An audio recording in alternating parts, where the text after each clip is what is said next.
توحید کی امانت سینوں میں ہے ہمارے، آسان نہیں مٹانا نام و نشاں ہمارا۔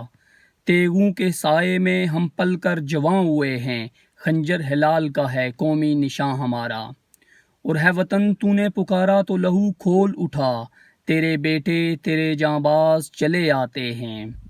ہم نے روندا ہے صحراؤں کو بیابانوں کو، ہم جو بڑھتے ہیں تو بڑھتے ہی چلے جاتے ہیں۔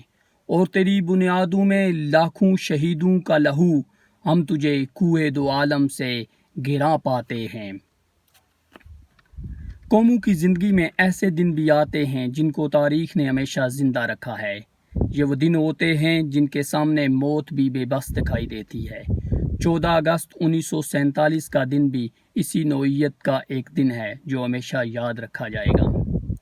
ہماری آزادی کی تاریخ بڑی طویل، صبر آزما اور عظیم جدوجہد سے عبارت ہے۔ ہندوستان کے مسلمانوں نے پاکستان حاصل کرنے کے لیے بڑی عظیم اور ناقابل فراموش قربانیاں دی ہیں۔ ہمیں یہ آزادی نہ تو انگریز نے تشتری میں سجا کر تحفے میں دی ہے اور نہ ہی ہندوستان میں بسنے والی غیر مسلم اقوام نے بخشش کے طور پر عنایت کی ہے۔ یہ ہندوستان کے مسلمانوں نے بڑی تکدو، بڑی کاوش، بڑی ہمت، بڑے حوصلے اور بڑے عزم اور انتہائی جدوجہد کے بعد حاصل کی ہے۔ ہمارا قافلہ حریت بڑی کٹھن منزلوں سے گزر کر اور آگ و خون کے دریا پار کر کے منزل مراد تک پہنچا ہے۔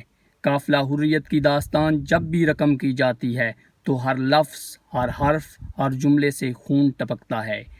جنگ آزادی کی تاریخ میں ہزاروں نہیں لاکھوں مسلمانوں کی خون چکاں داستان تحریر ہے۔ تو ہمیں چاہیے کہ آج اس بات کا عہد کریں کہ وطن عزیز کی تعمیر و ترقی کے لیے کسی قربانی سے دریغ نہیں کریں گے۔ اللہ تعالیٰ میرا اور آپ کا حامی و ناصر ہو۔ آپ سب کو جشن آزادی مبارک۔